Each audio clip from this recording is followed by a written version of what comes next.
Board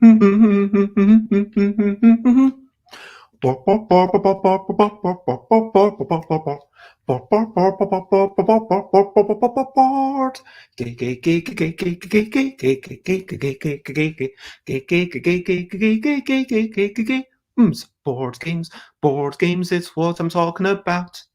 Board games and onboarding, I'm not gonna shout.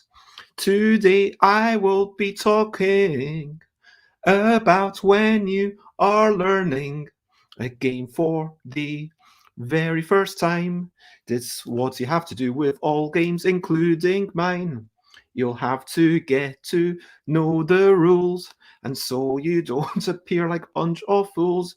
But seriously, though, don't worry about being embarrassed because games are a safe space that you should feel free to just do whatever in. Board games and onboarding, it's what I'm talking about. Board games and onboarding, I'm not gonna shout. Hello, good morning, good afternoon, good whatever it is, wherever you are. I am Bez, and it is 10 a.m. UK time, which means it is time for Bezzy Beats and Board Game Blether. I hope that you're all generally well. Hello, Jess. It's always lovely to see your face pop up, and I hope that you're generally well in the sunny metropolis of Thailand. Today, for Busy Beats and Board Game Bladder 522, I'm going to talk about learning games, onboarding. Onboarding means like getting on board with something. And as you see on the text down beneath, you can learn from ads like advertising, graphics, word of mouth, the back of the box, a rules sheet. You can have games like Flea or Fortress or Fog of Love or Charterstone that have a drip feed solution, giving you more cards to check throughout the game. You can have video tutorials. You can have the way the arts and the graphics suggest something. So hopefully it's kind of self-evident. And of course, what motivates us to get on board with a game, like maybe tickling our brain, having some strong recommendation, being part of a community. But that is what I'm talking about. And I hope that sounds interesting. Talking about getting people into games, talking about how we learn games, how learning games has changed a little bit over the years, and talking about maybe how you would like to learn games. Do you have a suggestion for a brand new method of learning games? It's evolved quite a bit just within the past 10 years. And so, yeah, that is today's topic. Of course, as always, I do like to start off with a bit of recent highlights, living life and seeing the sights. Recent highlights, playing games and other delights. Recent highlights. So, recent highlights. This doesn't sound like a recent highlight at all, but a recent event. Jess got a high temperature again after, the COVID vaccine and has been missing some online teaching, even though she really didn't want to. I'm sorry to hear that. And yeah, I'm sorry that it sounds like you're, afflicted pretty badly. Just says, I needed Bez to cheer me up, so I came here. Oh, that's lovely. And let's work together to find something to be positive about. I mean, the fact that you've got the booster shot, that's quite a highlight. No, the fact that the sun's shining, I don't mean I can see the sunshine. It is literally overcast, and if I look out the window, it's basically a very dark bluish grey. But, there is the sun. The sun gives us heat. The sun, gives us energy, like literal energy. I don't mean. And Jess ate a roast dinner. That sounds fantastic. And the lesson that was taught went well. Congratulations. I have access to flowing water. That's pretty brilliant. I have access to blank cards. That's brilliant. I've got pens. Pens are brilliant. And, these are but recent highlights. What I have been personally doing is went for a walk with Parent A, had a lovely bundt cake, had a bit of a dinner, like a special dinner with the family, tried to sort out some issues. We also did a bit of work together helping my Parente kind of clear off some stuff, so that was good. Felt a bit of achievement kind of helping them just clear off, get rid of stuff. And yeah, generally, we finished up with a couple of games of a game about wee whimsical creatures and trying to identify them after someone makes noises. That was definitely not something that anyone in the family was in love with, but they did ask to play a few more games of a game about quickly grabbing creatures that are totally different and watching out for turnips. So we played a few games of that, and then we played the Hand of Rummy, Parents One's favourite game, and that was pretty much it. Jess also had a good walk last night. Congratulations. I'm glad that you are feeling good enough for that. Of course, we've talked about quite a few brilliant things. Brilliant things, brilliant things. What's a little thing which is brilliant? Plastic bottles where, you refill it with water.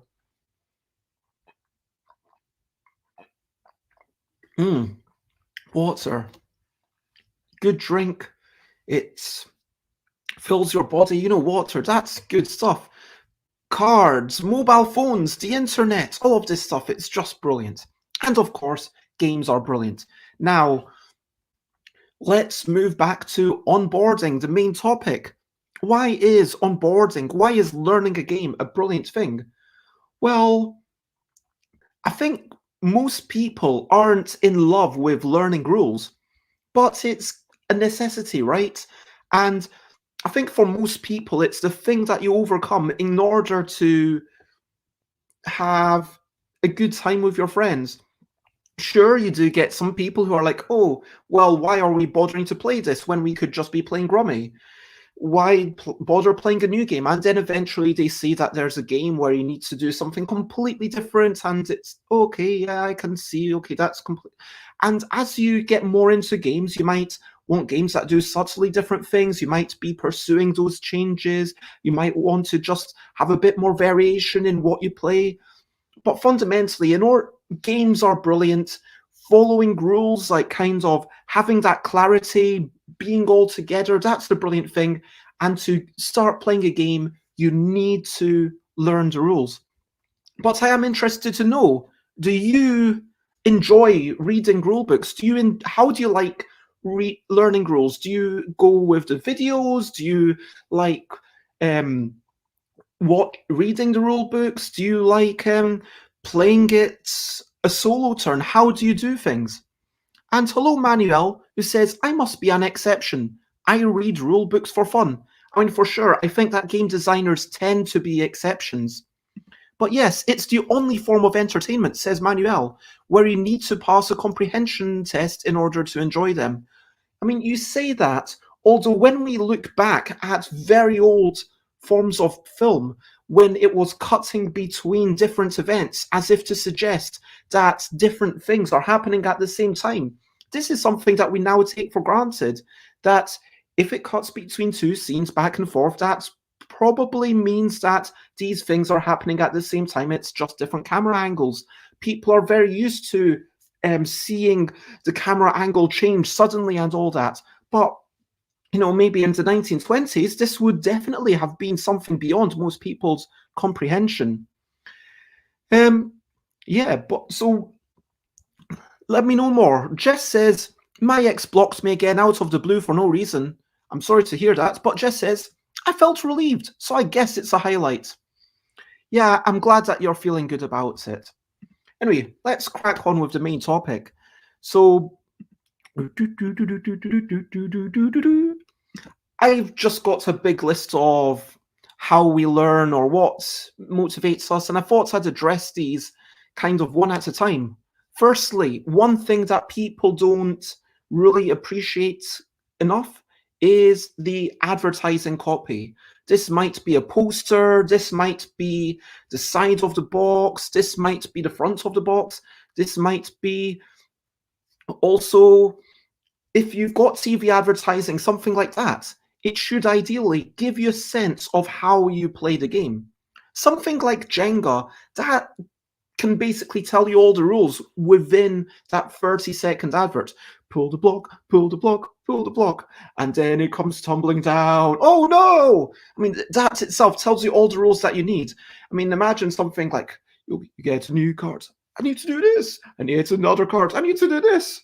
I get another card. I need to do this. And then eventually you fail. I mean, this is not the jingle stats I think that they should have in the videos, but you can sort of imagine the video that might accompany that, right?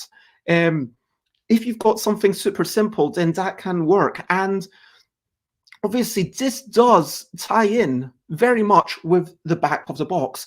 Kingdomino has a brilliant thing on it where it's like, 1, assemble your kingdom. 2, I think, like, make sure things match. 3, score, multiply your crowns by the size of your group. And Yogi, 1, draw a card.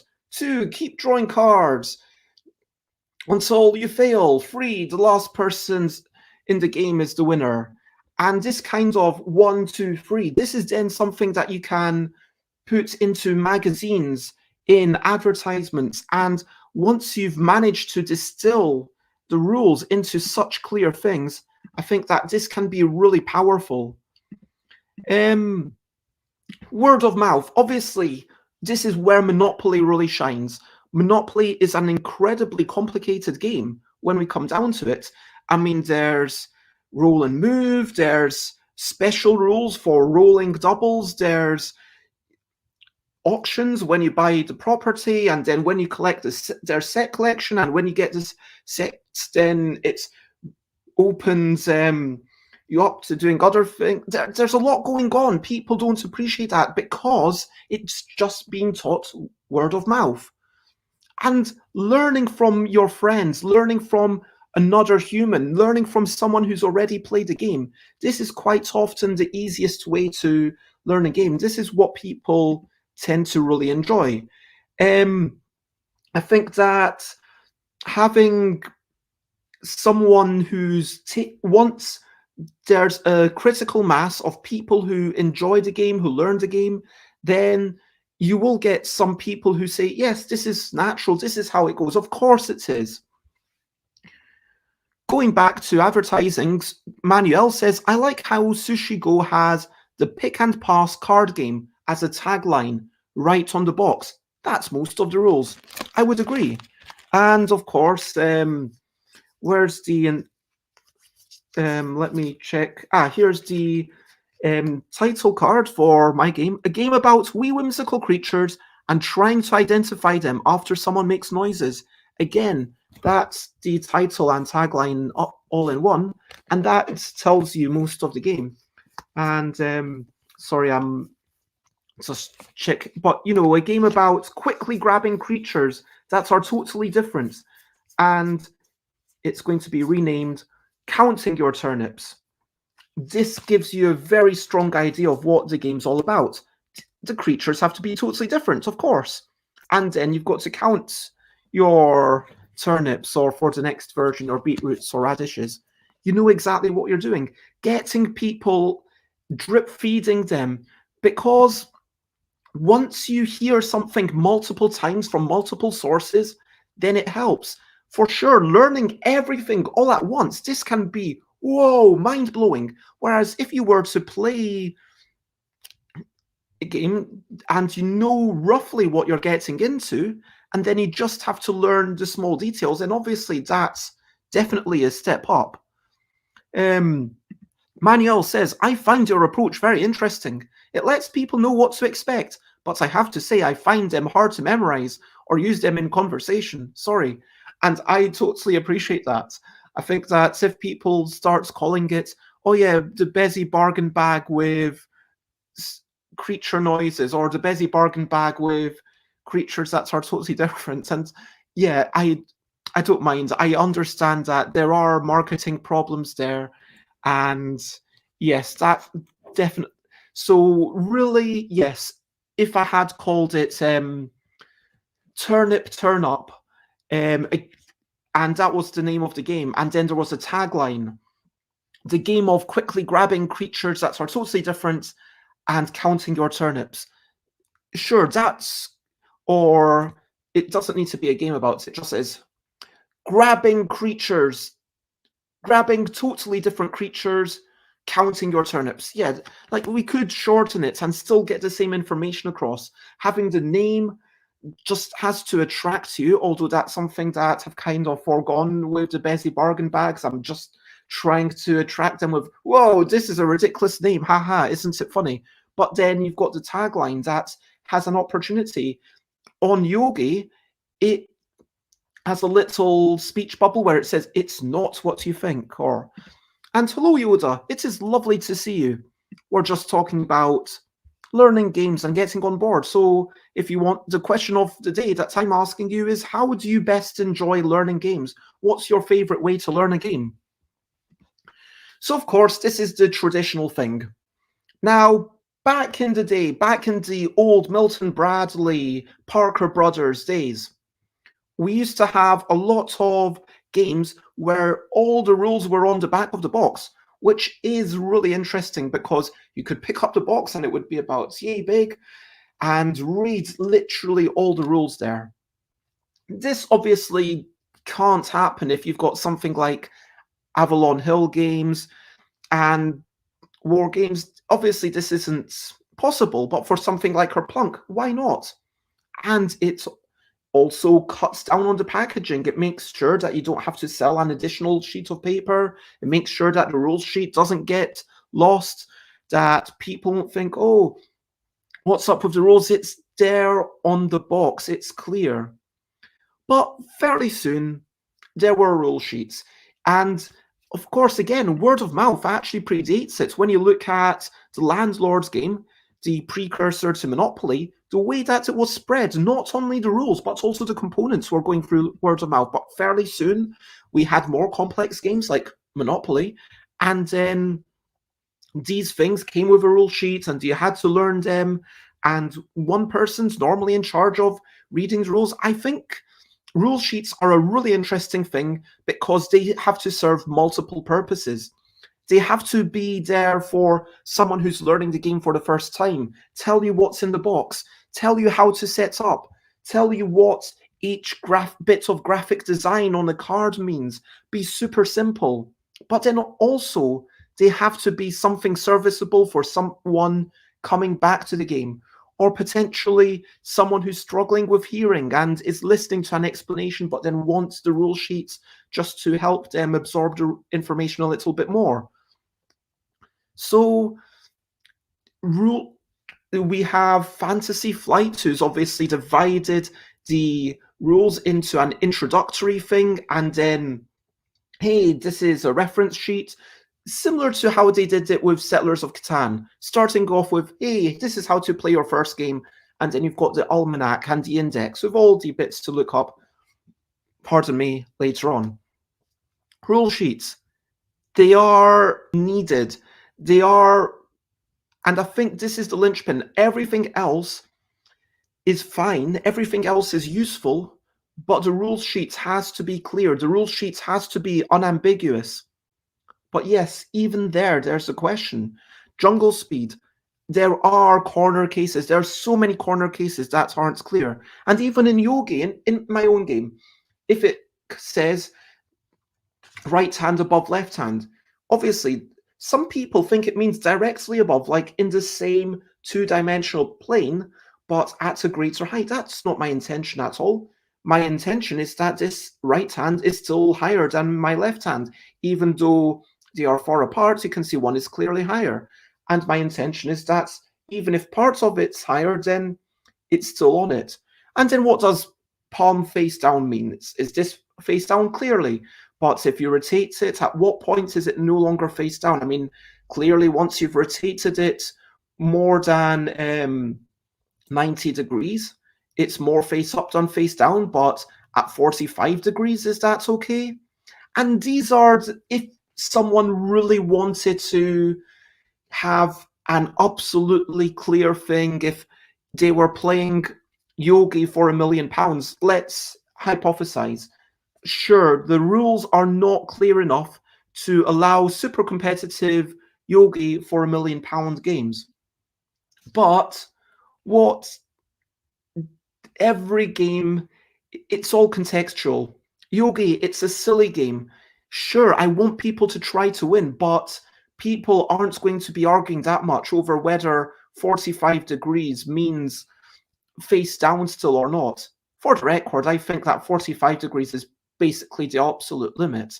And if you go beyond, then yeah, at that point it's kind of neither face down nor face up. But 30 degrees, 40 degrees, yeah, that's fine. But that's my personal opinion. And if you want to play it slightly differently, then you do you. Manuel says, I imagine the illustrations clear up a lot of the ambiguities for Yogi. That's true, but again, even there, the illustrations are largely for entertainment value, and sure, they do give you an idea, and it does show this is what you could do if you want to do it this way, but you could also do it a completely different way. Do you know what I mean? Okay, so we've got the rule sheets. Now, here's where we've got modern technology, I'm going to call it. It's not electronics, but it is still innovation. It's still technology. All of this came roughly at the same time. A few years ago, we had Friedman Freeze with the Fast Forward series. Initially, it came out with Flee, Fear, Fortress. And the idea behind these is that you would read a couple of cards and that would get you going with the game. And then you'd play the game, you wouldn't shuffle, and then you'd play the game. And then maybe 10 cards down, it would say, hey, this is the next thing you do. And then another few cards down, it'd say, hey, this is the next thing you do. And then as you go through the game, it would give you more and more information as you go through the deck until eventually you're playing by the full rules and you know it all. This is a really interesting approach to drawing inspiration essentially from video game tutorials that are drip feeding you bits of information, then getting you to do something. Information, action, information, action. People learn by doing. Some people, you want to do a bit of reading, a bit of watching, a bit of doing. And by having a card and then enough space to do that, and then some more cards, this is really interesting, and this is definitely something that I'll be adopting for Categorical and Couple and future LDEC games. Fog of Love also did a really good version of this, where you would leave the decks unshuffled, flip over one, and it would guide you for what you've got to do for the next turn or half a turn or whatever. And you could play through that. There was a rule sheet as well. So if you prefer to read the full rule sheet, you could do that. But if you just want to get stuck into it, have to read a bit less, Fog of Love was there for you, which is, again, really interesting, well done technology. And then we've got Charterstone. Unlike Risk Legacy, unlike Pandemic Legacy, unlike We Didn't Playtest This At All Legacies, I know one of them is not like the others and often goes underlooked, but Charterstone was a brand new game, similar to what Rob Daviau obviously was doing with Seafall. And Charterstone, the first few games of it in the campaign are essentially a tutorial. The first few games are saying, hey, this is what's going on, trying to guide you into the game, trying to not overload you with information so that you don't mess up. Because when Pandemic Legacy Season 2 came out, it was a brand new game, unlike Season 1, which was just the same as Pandemic. Season 2 actually says in it, hey, make sure that before you start applying stickers and changing everything, play through a few games.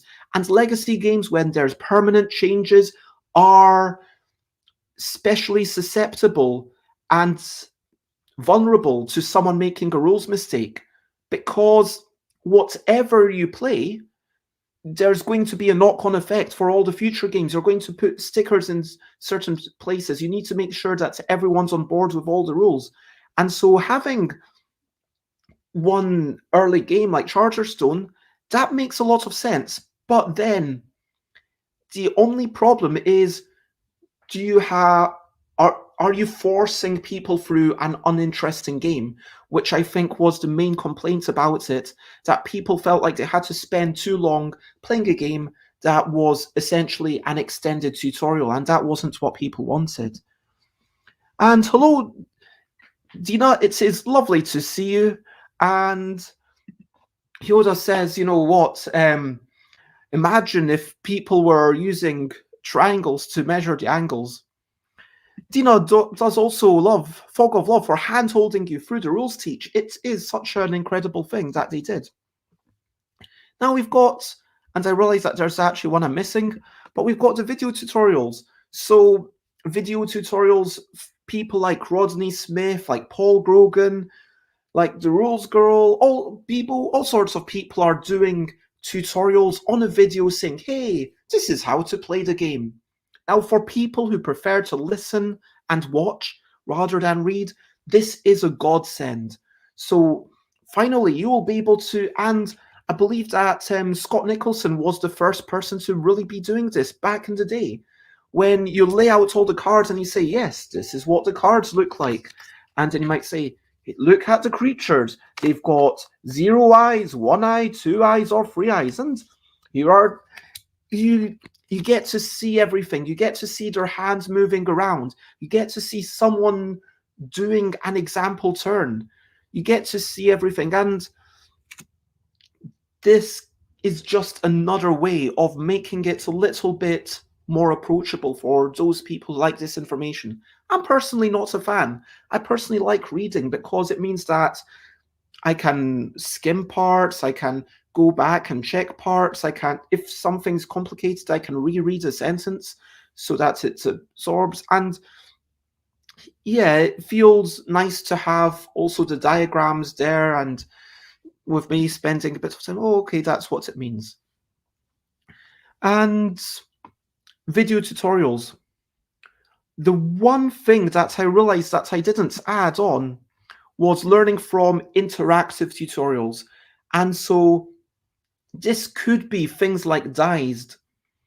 This could be things like where you'd click a button to say you've done something on the table and then it puts you through the next bit. Or indeed, you could be learning it through an app implementation. Root, I learned because I played the app. That's how I learned it. I played the application, the Steam app, and then I enjoyed it. It was on sale. I wanted to learn Root, but I didn't know if I would have people to play it with. So I played a few games. I was really enjoying it. And then when the time came to play in real life, it was like I'd already knew the game. And that, and Board Game Arena, these rules-enforced applications, whether it's a mobile phone thing, something on your PC, or something that's on Board Game Arena, whatever, this again is another way to help people learn your game. The final thing that I want to mention is graphic design.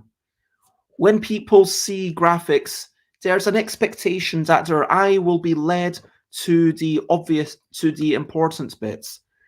I mean, here, if you look at these cards, there's a tiny little number on the bottom. I like to think that those numbers are small enough that everyone will realize that those numbers are not important to the game. Maybe people don't even notice them. Similarly, for the L deck cards, I don't have one of them near me, but I have the 2 letters really prominent on the front.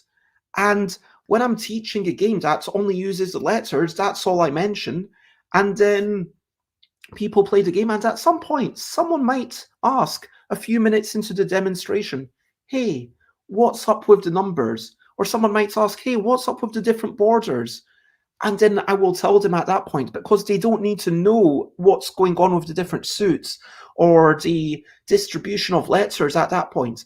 And so using graphic design to give prominence to the important things you need to be aware of, and making those things that are an advanced concept. I mean, if you play couple or if you play alphabetical, yes, it's useful to know what the numbers mean, but I'm probably not going to explain that to you if I only just met you at a convention and I'm doing a quick demo of one of those games, because, hey, it's a demo and I want to get you involved as quickly as possible, if that makes sense. But yeah, graphic design, so important. Hello, Tom. Tom Cauldron, designer of Categorical. Tom likes a combination. Watching a video first, then reading the rules to make sure they got all the details. Manuel is okay with interactive tutorials until there's a question or wants to go back a few steps, in which case presumably the written rules are better. And Dutch Yoda wants to give a shout out to Awaken Realms, which has a quick start version of learning the game mode that teaches you the game while you play a bit. And that does sound. I'm not super familiar with that. I will need to check them out. And Dutch Yoda also gives a shout out to Coin Games from GMT. But yeah, I'm far more familiar with Fog of Love stuff, but it's really interesting because there are so many war games and that are doing things that we don't appreciate. I mean, Cole Verley is saying all the time that even party game designers, even Euro game design, especially Euro game designers, should really play more war games just to learn from them. Dina wants a quick reference guide, a quick start, and then to watch a video. That makes a lot of sense. And so, yeah, is there anything else that I missed? I had the interactive tutorial, but I think what I'm hearing is that, correct me if I'm wrong, anyone, but everyone does like having all these things in tandem, and different people like different things. I mean, video tutorials are super popular, but I myself am not super into them. And it makes me realize that obviously as a publisher, as a self-publisher, as potentially even as a designer who's trying to help a publisher that I'm working with, it's really important to have all these things in tandem. And so before we carry on, a quick recap. Yeah, your posters, your advertisements, any Facebook posts that you do, lead in with some indication of what you're doing, not just what's the setting, what's your role in the game. I guess if you're saying we are architects in the West Kingdom, I mean, that name itself, I assume you are building something, you're maybe putting bits together, and that's your goal. At least that gives you an idea. But the advertising, the marketing, that can be the Facebook posts, a big 6-meter poster in Essen. It could be, a TV advert, whatever it is. You want to start people in. Make sure that people hear this information multiple times, and then they will just know it eventually. The back of the box, having that 1, 2, 3 thing, like Coin Domino, Yogi, Gigamic did a great job. I'm proud of how it looks. Yes, word of mouth. This is not really something that you can tap into, but if you are going to try and build a community, and also this ties into something that I didn't really mention, which is conventions, direct teaching. If I'm at a convention, then I might teach a few hundred people to play one of my games. And that means that there's a few hundred people who are then able to play it without double checking the rules. At least, the rules might clarify something if they need to double check something, but they've gotten started. They're already at that first point. And then they could go off and teach their friends, and getting that started. Maybe doing competitions with collectible card games. It's all about that community, organized play. Having organized play, can you do something to encourage that word of mouth? Some places signing up with the Indie Game Alliance, or signing up, having your own program where you give people rewards or something for teaching other people, or making it so that people are motivated to teach each other. Obviously, your rule sheet, I think it needs to be in there.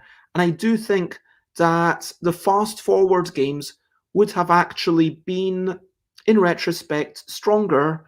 Although I understand Friedman Fries was trying to make a statement. Friedman Fries is as much an artist as he is an entertainer. But I do think that having the rules sheet as well as that drip feed solution is really good. That drip feed solution, if your game is able to do it, if you do have a deck of cards that maybe don't need to be shuffled, that you do know at what rate people will be drawing cards. I mean, For Categorical, I know that there will be one card coming out every single turn. There will be 5 cards coming out in the setup, and then there will be one card coming out, and it will be at most two cards before it gets to one person's side. And with Couple, I know how many cards are coming out in the setup. I know every turn there's going to be 3 cards drawn. There's a certain number of cards down before I need to even mention the fact that you've got a hand limit. And so it's very easy. But if instead the number of cards was like Lost Cities, that would be a little bit more complicated, because it's theoretically you might get a lot more putting a card into the middle, taking it out. Something that plays with the rate of cards coming off the deck does make it a little bit trickier. Of course, you could have the first game be a little bit different, but then you get into the realms of Charterstone, where people think, oh, why did I even bother playing this? And you get into the realms of Fortress, which once you get all the way through the deck, it is a really interesting, fascinating game. But once you play the first few rounds, just off the first top bits of the deck, it's not as exciting as later on. Video tutorials. This is a resource-intensive thing. This is not something that everyone has access to, but I am starting to think that even if it's a really quickly done thing, I need to make sure that I do start recording more things with Chris. I mean, Tom Cauldron from the chat has done some great stuff for the deck. Thank you very much, Tom. But also, obviously doing something with Paul Grogan or Rodney Smith or Bebo or one of these people is a much bigger expense.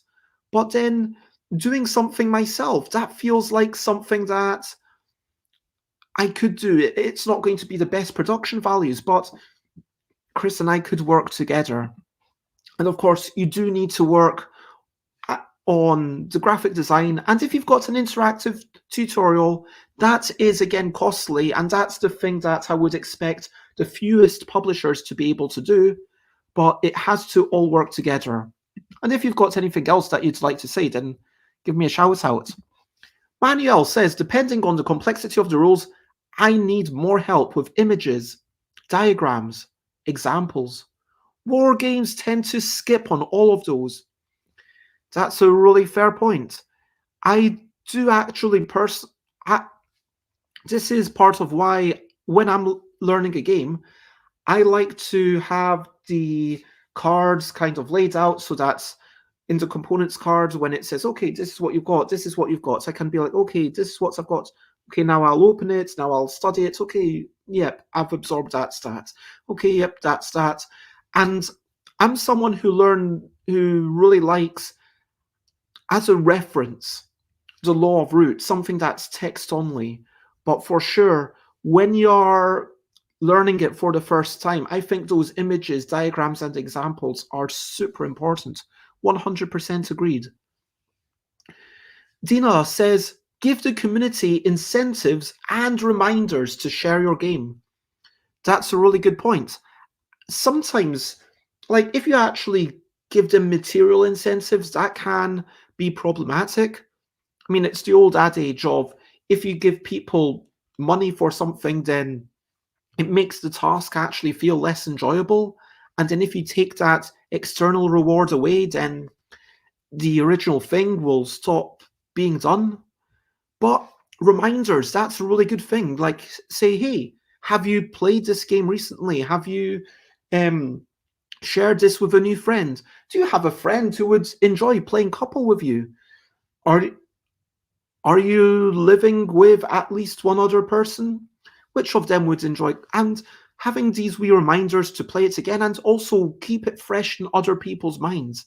I mean, for sure, organized play is not just a reason to teach it, to keep growing the audience, but also to have that fan base, because I want people to keep playing my games over and over, and ideally, yes, sometimes they will play it with new people.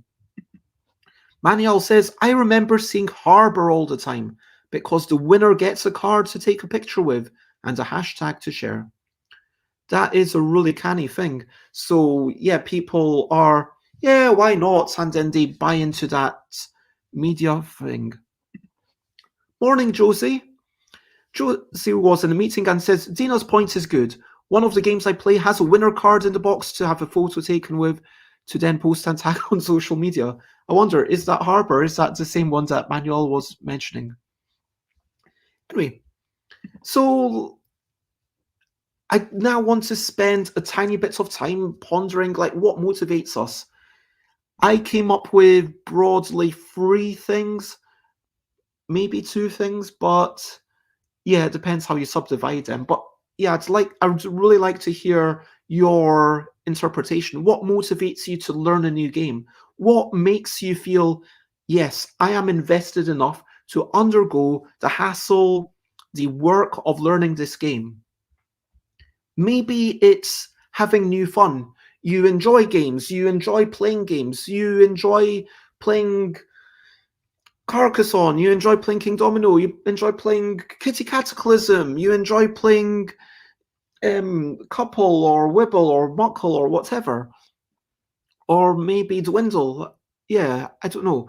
But you played it 10 times or 20 times. At a certain point, you grow tired of the old fun. It starts to lose its charm. You want something shiny and new, like Madonna. No, that let's ignore that reference. Sorry, rewind. Yes, you just want something shiny and new. Like, I can't get that song out of my head now. You want a new fun. Maybe you've got a friend that's recommending it, and this really ties into that new fun, like saying, hey, this is a brand new thing. Have you heard? There's this game where you're all working together, but you can't talk. And, that sounds exciting, and maybe you want to engage in that. Maybe you're thinking, oh, what's my friend talking about? What's this other person talking about? Sometimes you want to be part of the community. Like, if maybe there's people remotely who are playing a game and you want to get into that. Maybe you're thinking, oh, this sounds fun. Maybe it's your friends who are as simple as, hey, your friends want to play this new game, and so you have to learn it for a long time. I mean, I don't know if I would have played through quite as many games as I did when I was attending London on Board and the Primordial Games in Glasgow, but typically when I went to a session, I would play maybe 3 games, and typically 2 of them would be new to me and 1 of them would not. One of them might be something that I played.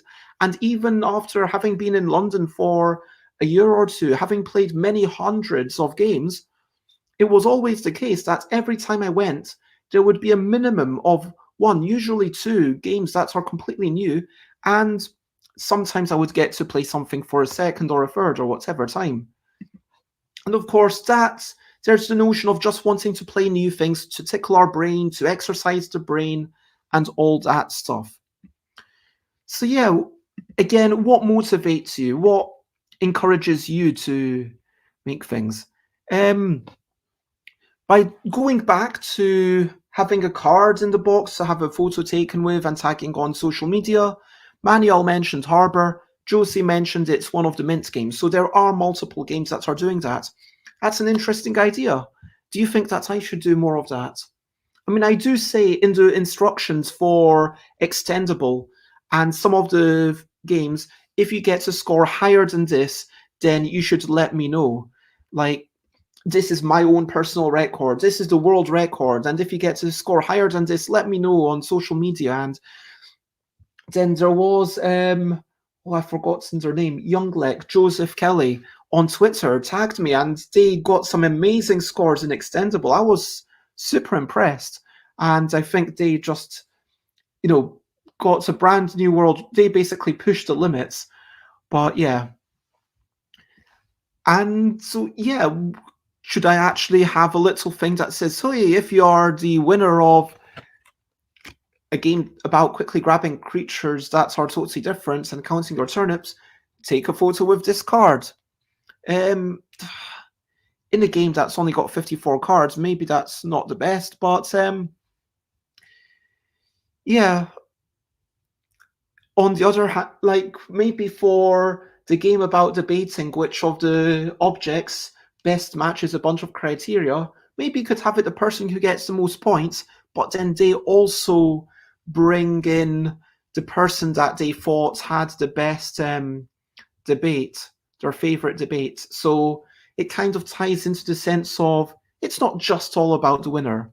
But yeah, that's a really interesting thing to get people to share it. And this sort of onboarding, it's not just about marketing, it's not just about making people aware of the game, but it's also making people aware of how to play the game. Ideally, it will say, I won the debate master or something like, or it'll have some sort of title that ties into what you're doing. And then people remind, oh yes, I'm the grabbing master, I'm grabbing in this game. And that's what you know you're doing. Or I'm the synergy trying to think of an alliteration. The synergy the supreme synergist. I don't know. Going into what makes you learn a game. So everyone, this is my second question for the show. So Jess, don't worry, there will be a recap. But what encourages you to play? To learn a new game? Manuel says escapism plays a big part.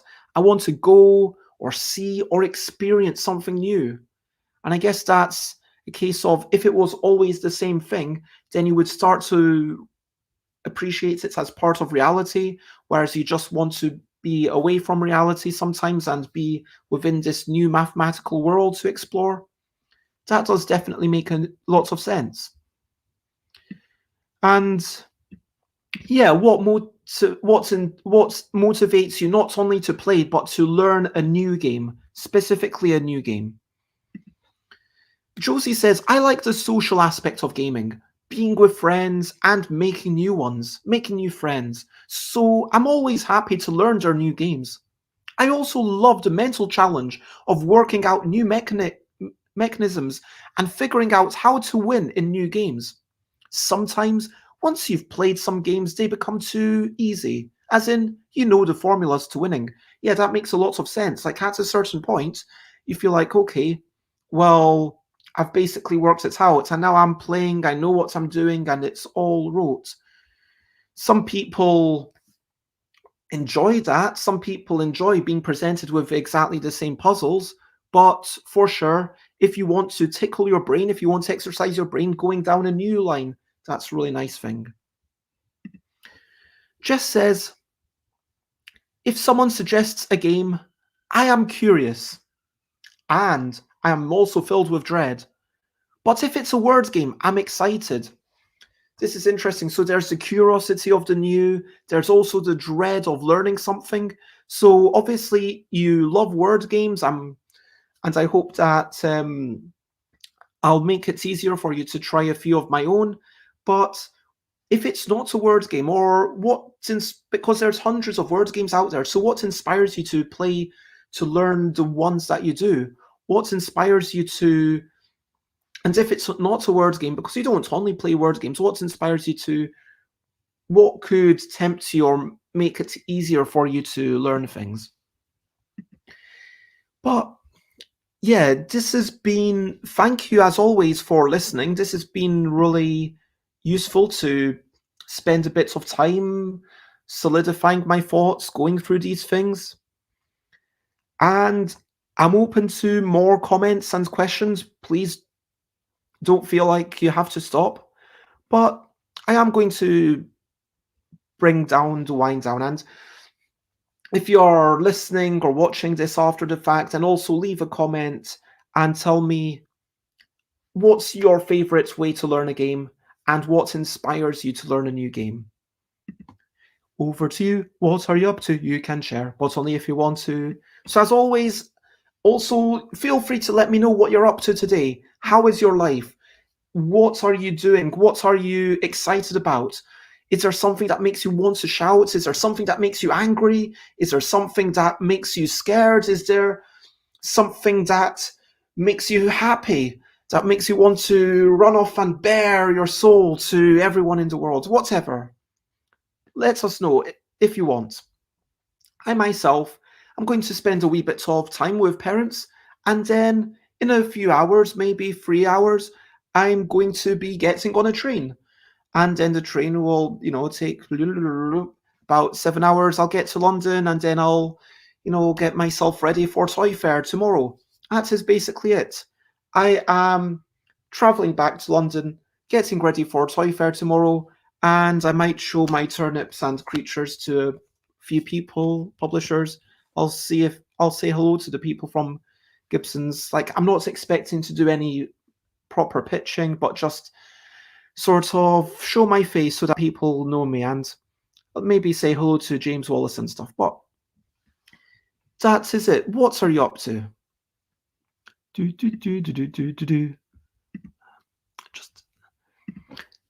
Just says, I am excited about when I can go running again. Jess has a quick question. What is Toy Fair? I will be streaming from Toy Fair tomorrow. London Toy Fair is a business-to-business event where designers, inventors, developers, graphics people, marketers, publishers all get together. And yeah, have I chosen an outfit? I'll probably wear my sort of, it's a calf length skirt. It's fairly long, but it's fairly swooshy, which is quite fun. And it's got a bit of black trim, but I'll be wearing red. That's it. And thanks for the encouragement, Dina. So that is London Toy Fair, and probably Tuesday and Wednesday, I'm going to make sure to be there around 9:30, and then I will give you a little sneak peek with the mobile phone. Although my video, don't expect great things. If anyone else wants to share anything, then feel free. Otherwise, I am going to recap and wrap up before I finish up.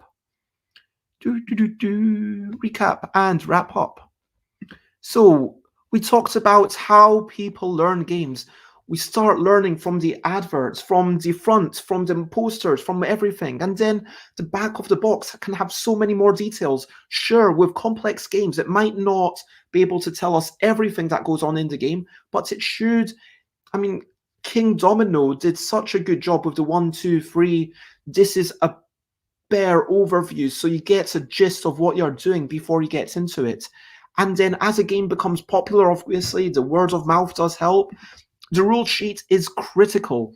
I do think it's important to think about how it works. I mean, that is an issue with the Bezi bargain bags. I'm actually trying to find where the other rules bits is. Yeah, the rules for a game for my latest thing are on the front and back of 2 different cards. And so that's the front cover that you see when you buy it and the back cover that you see in the bag. But then they open up to be the instructions. And it is a super simple game. But I'm aware that having a bit of paper, if you are like, oh, what's the instructions? People see a bit of paper, people expect that to be the rules sheet. And so it is a shortcoming I am aware of. But for my big budget games, like Categorical, Couple, Grabble, all sorts of things, I do also, well, Grabble not so much because you need to lay out all the cards at the start, but I do want to focus on a drip feed solution for anything where cards are coming out at a measured rate. I think that you could do something like this. And even though I said not Lost Cities, like I'm thinking I might go back on that. Yeah, even that could work. Video tutorials, it's worth a bit of time and money. I think that's the need to focus on this and making sure that the graphic design is helping you. And obviously, once you've got a game on Board Game Arena or on a mobile phone or on Steam or something like that, that's another way for people to learn, for people to get into the game. And then when they play the game in real life, they already know it. And people talked about escapism for motivating us to learn new games, maybe wanting new twists on games that we already know, like a new word game. That's quite, and having that new fund that we're aware of, a friend recommendation might make us curious, but also scared. But we want to be part of the community. So, of course, when someone brings a new game along, we are generally happy to try it. And most of us do play games because we want a little bit of mental exercise. And so, tickling our brain, yes, that is just a delightful thing. That's what we talked about. Oh, I also talked about the brilliant things of water and internet, and getting into games is brilliant because it allows you to play games. And recent highlights, just wandering around and a really nice bundt cake. Jess, feeling ridiculously hungry post-vaccine? I hope you have some dried goods or something that you can get in there. Thank you very much, Dina, who says, I'm sure you will rock Toy Fair. That is very kind and a lovely affirmation from you. If you want to check me out, I am Stuff by Bez everywhere. So you can check out my mailing list or whatever, and stuffbybez.com. Go to Twitter, Instagram, Twitch, YouTube, all the bits. And if you want to join the Discord, go to stuffbybez.com/Discord. If you want to check out my future streams, then stuffbybez.com/streams gives you an idea of what's going on. When there is an event lined up, for example, London Toy Fair is scheduled for Tuesday, Wednesday, Thursday. I might not go there on Thursday, by the way. That it basically means that my streams will likely be shorter than usual. I'm going to do like a short 10-minute thing, and it'll just be me walking around and giving you an idea. And so that's going to be what's going on for this week. Then Friday, I will be going to play test, and Saturday and Sunday, I don't know. But if you want to suggest a future topic, or if you want to nominate yourself or someone else as a guest, then feel free to do so. Get in touch. And feel free to share, spread the word, stay awesome. You are awesome. You are brilliant. Lots of love. Thank you, everyone, for being here, for having a lovely chat, for giving me an audience, for contributing ideas, for helping me on this meandering thought process. For now, yep, as much as I would just love kind of talking to you forever, I'm going to skedaddle, get to talking with my parents and saying goodbye and then packing and all the stuff. So for now, so much love, and bye, bye, bye, bye. This is a goodbye song. Bye, bye, bye, bye. Thank you for watching along. Bye, bye, bye, bye. This is the end of the show. Bye, bye, bye, bye. And now it's time to go. Bye, bye, bye, bye. This is a goodbye song. Bye, bye, bye, bye. Thank you for watching along. Bye, bye, bye, bye. This is the end of the show. Bye, bye, bye, bye. And now it's time to go. Bye, bye, everyone. Bye, bye, Jess. Bye, bye, Dina. Bye, bye, Yoda. Bye-bye, Manuel. Bye-bye, Josie, and thank you for being here. Bye-bye, anyone else who's been lurking or is watching after the fact. And yeah, even if it's like a year or whatever later, leave a YouTube comment and I will reply. But lots of love and bye-bye.